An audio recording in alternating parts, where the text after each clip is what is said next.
अभी 21 राज्यों और यूटी में एनडीए की सरकार है। इन राज्यों की कुल 98.4 करोड़ आबादी पर एनडीए की पकड़ है, यानी पूरे देश की आबादी का 70%। अगर इस बार बंगाल भी भगवा एम्पायर में शामिल हो गया तो एनडीए सरकार 22 राज्यों और यूटी में हो जाएगी और बंगाल की 10 करोड़ आबादी इसमें शामिल कर दें तो देश भर की करीब 108 करोड़ आबादी पर एनडीए की पकड़ हो जाएगी, यानी देश की कुल 77% आबादी। 92%, 3% हिंदू बहुल क्षेत्रों में वोटिंग हुआ। मुसलमान ने 80% वोटिंग किया। ये नया बंगाल, ये भगवा बंगाल, स्वामी विवेकानंद के बंगाल, जो सरकार बनेगा, बीजेपी बनेगा, 180 से कम नहीं होगा। जो ये बंगाल का ट्रेंड है, बंगाल का ट्रेंड है, जिसका सरकार बनता है। 2011 में भी टीएमसी को 184 मिला था, जिसको मिलेगा 180 मिलेगा, उसके ऊपर ही रहेगा। भगवा हो गया है, कमल खिल गया है। आने वाला दिन मोदी जी का नेतृत्व में एक राष्ट्रवादी सरकार बन रहा है। अगर अनुमानों की ये सूरत हकीकत में तब्दील होती है तो मोदी, शाह और योगी की तिकड़ी की ताकत तमाम इतिहास और रिकॉर्ड्स को भी पीछे छोड़ जाएगी। 1980 से 1984 के बीच कांग्रेस की सरकारें देश के 20 राज्यों और यूटी में थीं। हालांकि तब देश में 22 राज्य और 9 केंद्र शासित प्रदेश थे। ये परफॉर्मेंस कांग्रेस की सत्ता का शिखर था। अब अगर बंगाल और असम का अनुमान सही बैठा तो 2026 में एनडीए की 22 राज्यों और यूटी में सरकार हो जाएगी। चुनावी सियासत की इस जोरदार परफॉर्मेंस का बीजेपी और एनडीए के लिए मतलब एकदम सीधा होगा। 27 में लखनऊ और फिर 29 में दिल्ली की तैयारी में जुटी इंडी अलायंस की गाड़ी पंचर और योगी मोदी का रास्ता बिल्कुल साफ। ठीक वैसे जैसे 26 में सुवेंदु अधिकारी ममता का सूपड़ा साफ करने का दावा ठोक रहे हैं।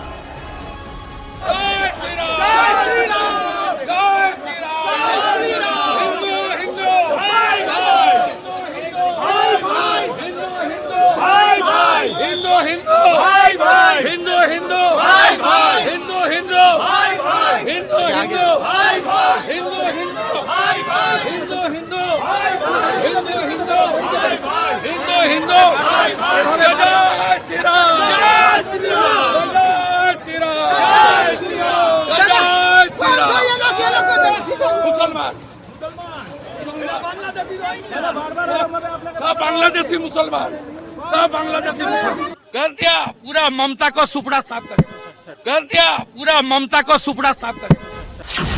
बंगाल चुनाव के 2 चरणों में ममता ने 100 से ज्यादा रैलियां और रोड शो किए। पीएम मोदी ने 19 रैलियां और 5 रोड शो किए। अमित शाह ने 43 रैलियां और 4 रोड शो किए, जबकि यूपी के मुख्यमंत्री योगी आदित्यनाथ ने 18 रैलियां की। None of the booths are state police. None of the booths.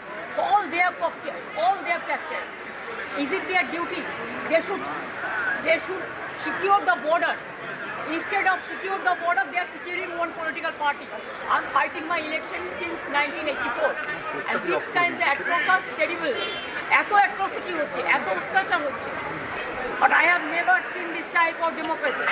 But instead of that, I am saying victory is near and Trinamool is winning. एकदम जीत सबको बोलो शांत रखते। अगर 100 से ज्यादा रैलियां करके भी ममता चुनाव हार गई तो फिर बंगाल में मोदी, शाह और योगी का डंका बजना ही माना जाएगा और इसी तिकड़ी का अगला मैदान होगा 2027 का यूपी चुनाव।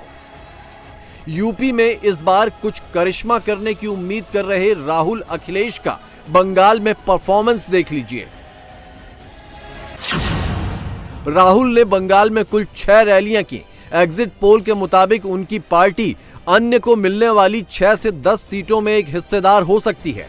अखिलेश ने बंगाल में कोई रैली नहीं की क्योंकि वहां चुनाव में इंडी अलायंस का कोई वजूद ही नहीं था।